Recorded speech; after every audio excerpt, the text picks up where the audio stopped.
Hi, this is Corey Johnston, and today's lesson is going to be a continuation of a previous lesson from the 9th chapter in John. We covered the first 23 verses in that lesson. We're going to take it from 24 all the way home to 41, but in order to do that, we have to briefly review some of the momentum, the contextual momentum which is established in the passage before the passage we're going to cover today, the passage we already covered in greater detail. The 9th chapter is a miracle, but the greater part of the miracle is over just like that, but the greater part of it is an investigation into the miracle, and investigations are defined by questions, so I want you to pay attention to the question and the questions that are asked. And there's a question asked even before the miracle.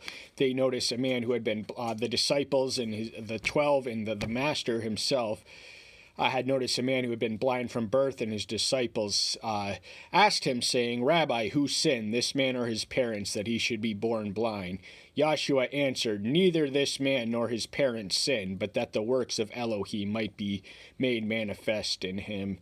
So the rabbis, the contemporaneous conventional wisdom was that suffering was inextricably connected to personal sin. So either this man had to sin or he had inherited it because of the wickedness of his progenitors. And what does it say in the Decalogue? I visit the punishments unto the third and fourth generation. But it is overly simplistic to suggest that that is automatic and that is universal, or that is just conditional. A lot of times it's just the natural course of nature, and the sovereign one is never obligated to intervene in such affairs. But the man answers this question. He says, "Neither of your suggested answers are correct." This man, the entire reason, everything he had lived through, everything he had experienced, everything he had his entire life into this moment was made for this destiny. This is his providential destiny. He's going to live and witness as a demonstration of what the Son of Man can do. And the miracle basically consists of him making mud by spitting in the saliva. He's not dependent on the physical mechanics of the miracle, but that was his formula for this one. Then he instructs him to wash in the pool of Shaliah. I mistakenly mistook that as a repeat term from the 5th chapter in the lesson's predecessor. I just want to offer my correction now. This is a distinct place. It was established by Hezekiah, and we cover that in greater details. But the important thing is that he obeyed it to the T, and just like that, he who was blind can now see. Remember the Amazing Grace lyrics. And then the question is asked by his neighbors, is this not one who was sitting and begging? Begging was basically the only thing one could do. There was no SDI, there was no Americans with Disability Acts in ancient Israel. And, there's a confusion. Some think he looks like someone. It's just one of those familiar faces. Others think it is him, but he answers, he says, "I am." So they ask, "How were your eyes open?" And he tells them just the same process that he had went through, and just his command and the obey, that is the cause of the effect, his obedience. And they ask, "Where is he?" I don't know. So they summon the Pharisees, who were the authorized experts to investigate miracles and messianic claims. They had the authority, they had the power, they abused it, and they were biased and prejudiced and dead set against this man from Nazareth, this itinerant wandering preacher who is taking away their disciples. Then if it happens to be on the Sabbath, and that's a big no-no by the contemporaneous Orthodox interpretation, which was nothing really Orthodox. It was just the Pharisees, they had accumulated a mass of additional restrictions and prohibitions of what one could and could not do on the Sabbath. They were obsessed, and one of the forbidden things was to heal. And he squashes this in other Gospels, saying that the Sabbath was made for man, not man for the Sabbath, and he is the master of the Sabbath. So what healing and works and giving life are conducive to the work and the spirit of the Sabbath. That is not a forbidden activity in his book. And then he tells them just how it happened. Therefore, some of the Pharisees said, "This man is not from Elohim, because he does not keep the Sabbath." Others said, "How is a man who is a sinner able to do such miracles?" And there was a division among them. So division is the common course of reaction and response to this man. There is always a dichotomy. Some are amazed, some believe wholeheartedly, they have their lives transformed. Others, they take offense, and they ultimately struggle to embrace his claims and suit up for the demands of discipleship. And other people just don't believe because they don't want to believe.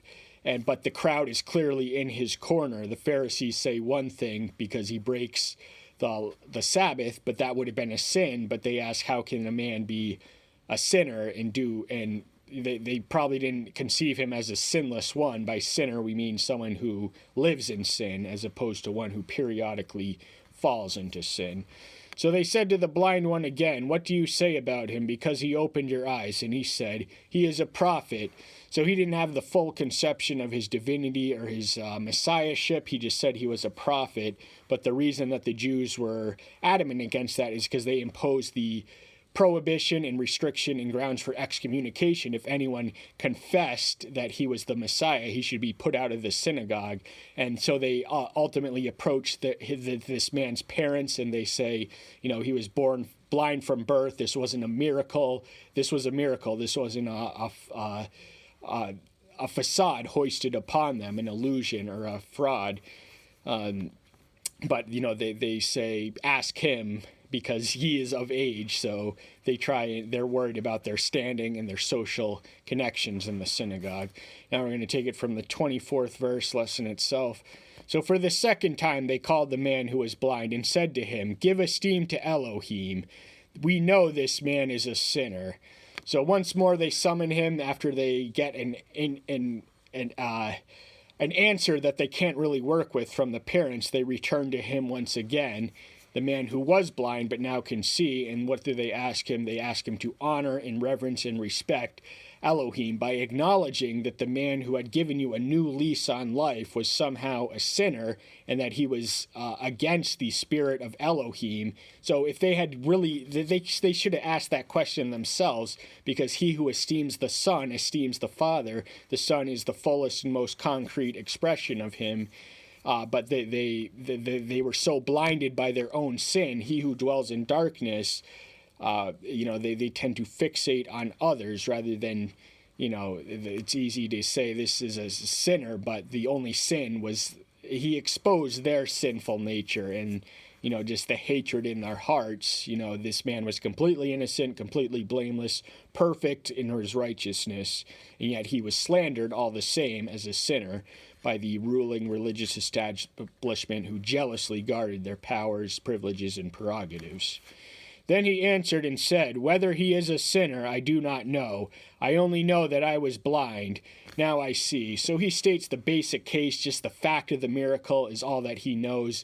He doesn't know nor seem to particularly or especially care as much as they do. He's probably, he already confessed that he was a prophet, but now he knows that they mean business. They're dangerous. They want to, they're determined to get this man. And, he just says, he who had earlier declared him a prophet says, he might be a sinner, he might not be, but whoever he is, whatever he is the reason that I am able to see. The sensation of sight was a hitherto unprecedented sensory experience in this man's life. He had been blind from birth, so the darkness is all he knew. Now he has a new lease on life because he's able to see physical light. And as always, because Yahshua is master both of matter and the spirit, he demonstrates his mastery over the physical elements as well as the spiritual elements, as the chapter concludes with a discourse on spiritual blindness. And they asked him once more, "What did he do to you? How did he open your eyes?" He answered them, "I have told you already, and you did not hear. Why do you want to hear it again? Do you want to become his disciples too?" So this is nothing new. We've already read it, one or two times over, the whole process. Remember, he spat in saliva. He rubbed it on his eyes and told him to go take a wash in the Siloam pool, and he did it, and it was just like that. So it's nothing new. He had already answered their question. Why are you asking me again? I'm going to tell you the same thing I told you last time. And then he has an effrontery that his parents still lack. So do you want to become his disciples too? He's saying that he is his disciple in as many words. And he's extending them, hey, look what he did to me. He could do the same thing to you, because, whether they know it or not, they're as spiritually as blind as the one who was physically blind. Though they acknowledged it not, because when you live in the darkness, you do not recognize the light, and darkness is defined by confusion and doubt, the spiritual or mental state of mind. That's what darkness is symbolic of, or metaphorical to. Then they abused him and said, "You are his disciples, but we are the disciples of Moses."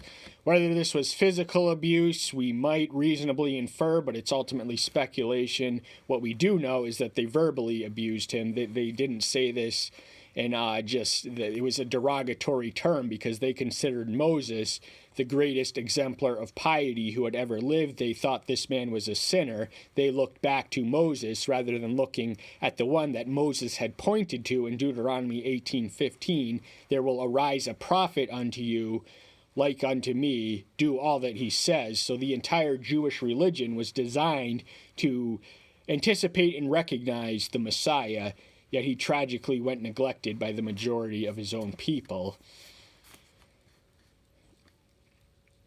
We know that Elohim has spoken to Moses, but this one, we do not know where he is from. So Moses talked to Yahweh as a friend does to a friend, of face-to-face, they had heart-to-hearts.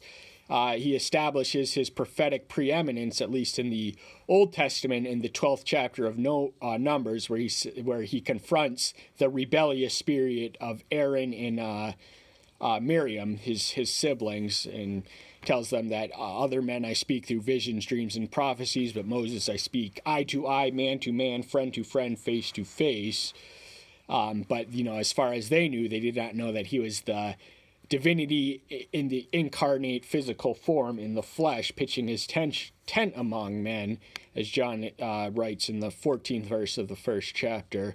So they don't know where he's from. He has no established credentials, not formally educated in the institutional synagogue schools. He was called rabbi, but he was not recognized as a rabbi by them. So this whole mystery of where he was, where he came from, where his powers came from, haunted them, and their investigation was defined by doubt, which led to confusion, which only entrenched them in the darkness they were already in. So what the manifestation of divinity in the flesh did was expose their darkness. The man answered and said to them, "Why is this a wonder? You do not know where he is from, yet he opened my eyes." So why are you so concerned, and why would it be such a big matter and big deal where he was born or where he lives when he has opened my eyes? Can you not see that this is something special? He has every right to rejoice. It's not selfish of him to chide these people for missing the miracle and missing the meaning and just nitpicking the minutia of it. They were too busy looking on earth to see him who came from heaven to earth. Heaven on earth was in their midst in tangible form, and they neglected him. And we know that Elohim does not hear sinners, but if anyone fears Elohim and does his will, he hears him. So the distance and barrier between the prayers of the sinners and Elohim is elaborated in Proverbs 15:29, and also Isaiah 59:1-2. Yahweh's hand is not slack that he cannot reach you. His ear is not deaf that he cannot hear you, but your iniquities have separated you from his prayers. So if you want to pray without hypocrisy or guile, you have to get your sins in order. The first thing you need to do is confess your sins, acknowledge your own unworthiness, to offer the one to whom you offer the prayer to, if you want him to answer and respond and positively embrace whatever you ask. So the will is the controlling element. Anyone who does his will pray in his will. The purpose of prayer is not to dictate our selfish desires to him. We are not turning to him for immediate gratification, but the discernment to discover what his will is for us, because his will and his ways are always better than ours. And we also have the access, the hotline to the ear of divinity himself. As I heard recently, we have a beeline to the divine. From of old it has never been heard that anyone opened the eyes of one who was born blind. So this miracle was unique, and he was aware of the fact because, there are two types of blind people who had sight from a very early age. Most people who grow up blind, had some childhood years where they had the sensation of sight, and then it becomes reduced to a fleeting, flickering memory. They can remember what the sensation of sight looks like, but they cannot recover it. They can only remember it. But one who is blind will, from birth, will have no known comparable experience of such a sensation. So he acknowledges that he is privileged and unique to be born blind and to see 20/20 vision. We can imagine that the sun would have gave him above average vision at the very least. If this one were not from Elohim, he could have done naught. So once more, this man has an effrontery and a courage about him. He has the boldness from the new lease on life to actually chide and challenge the Pharisees by saying, no, you are wrong. I know this man. He reached out into my life. He changed me for the better. This man is clearly heaven sent. And because, he's familiar enough with the Old Testament, he might have heard it to recognize the principle, if not the passage of Proverbs 15:29 and Isaiah 59:1-2. Those are just two of the ones that spring immediately to my mind.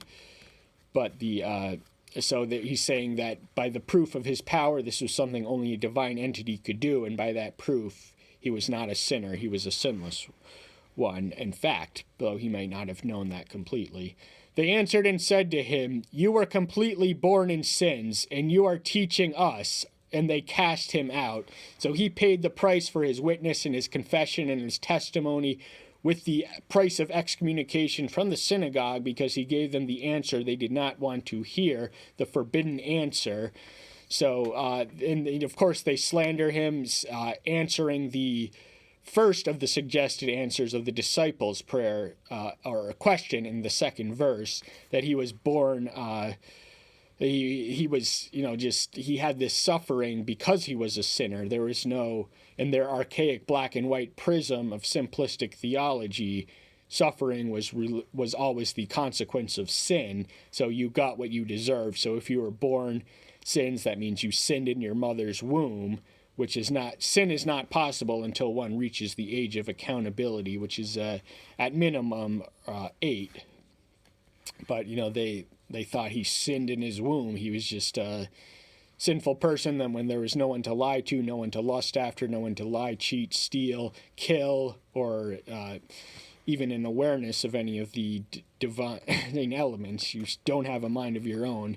And you cannot sin unless you have a mind of your own, because with a fully functioning, an intelligent mind, as we measure it by our own standard in the animal kingdoms, is the ability to form rational thoughts and make moral decisions.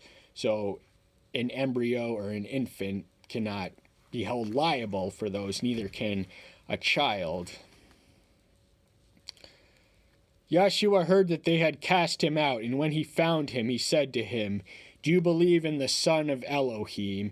So he's asking a question. Once more, this is a question. This chapter is an investigation, and even he asked a question. And why would an omniscient being ask a question? It is never because he lacks information. It is to test the response of the recipient. So at this point, it's just a formality. He had known that he had been expelled and excommunicated from the synagogue, and because of his own confession in and he finds him. He doesn't need to see. He just knew. already, and he asked him the question. This is really just a formality. He already knows the answer. He answered and said, "Who is he, Master, that I might believe in him?" So there's a mystery to him. He knows that he's at least aware that he is a prophet. He is not yet aware that he was a prophet, but more than a prophet. So that's a gradual come. This is a question. This is part of the investigative process. So this question that the master asked was designed to lead him to the answer. So he answers his question with a question, and then he answers it in the 37th verse. And Yahshua said to him, "You have both seen him, and he who speaks with you is he." So prior to this, he had no visible sight of the one who had given him sight. He just told him to bathe in the pool of Shalom, and then the Yahshua kind of fades from the scene. The center of the dialogue is the Pharisees and this blind from birth man and his parents, but now he returns to the scene, and so he acknowledges and affirms his divine identity, that he is the son of Elohim. That means he is heaven sent. He is the incarnation. That means he's the word in the flesh, divinity in human form. And Yahshua said, "For judgment I have come into this world, that those not seeing might see, and those seeing might become blind." Now, one of the more famous and easily quoted passages of the book Gospel of John is John 3:17, by virtue of its proximity to the most quotable passage in all the Bible. And in that we read that the Son of Man came not to judge the world, but through him the world might be saved. So salvation was his mission, but judgment accompanies salvation. But that's not the reason he came. He didn't come to judge people in their sins, but to save them in their sins, from their sins, and he bore their penalty on them. So he bore the righteous wrath of the Father, which was the judgment of the sin penalty on sin. And one day he's going to judge all sinners who didn't repent or accept his atoning offer, the supreme act of sacrificial love. But the reason, now in this appropriate occasion, he says that he had come into the world to separate those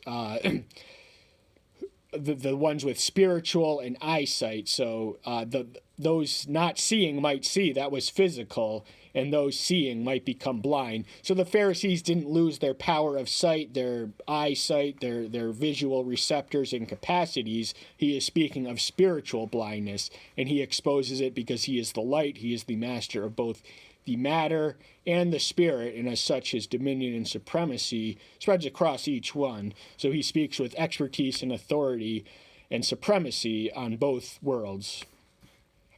And those of the Pharisees who were with him heard these words and said to him, "Are we blind too?" So the Pharisees, they are never far away. They are eavesdropping. They are determined to, they're keeping a watchful eye and an attentive, diligent oversight on this man who is in their midst. They heard about him going from town to town, to and fro, this itinerant preacher who's performing miracles, the likes of which no one has ever seen.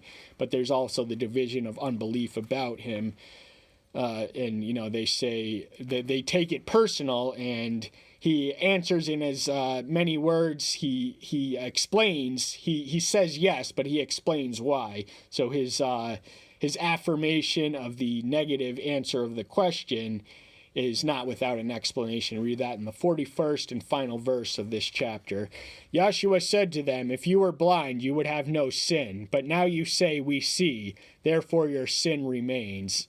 So they thought they could see. They thought they had vision. They thought they had insight, but they were blind. They were in doubt, confusion and doubt. They were doubted at the very fact that they were confused.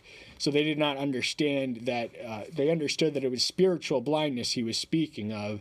But he says, if you were blind, you would have no sin. But now you said, so by their false estimation of themselves, saying that they had sight, they would have had the correct answer, because it's from the spring work of ignorance where knowledge and wisdom and salvation lay. It's an acknowledgement of our sin. But they say, "We see, therefore your sin remains." You are guilty of the sin of hypocrisy and self-righteousness and you are blind, but because of the state of blindness is defined by confusion and doubt, they are confused as to their purpose, and they don't even know it. So that's all the time we have for today. Thank you so much. I hope you're here to enhance your eyes of sight, which we walk through in the world. But that's all the time we have for today. I'll see you soon. Take care until then. Bye-bye.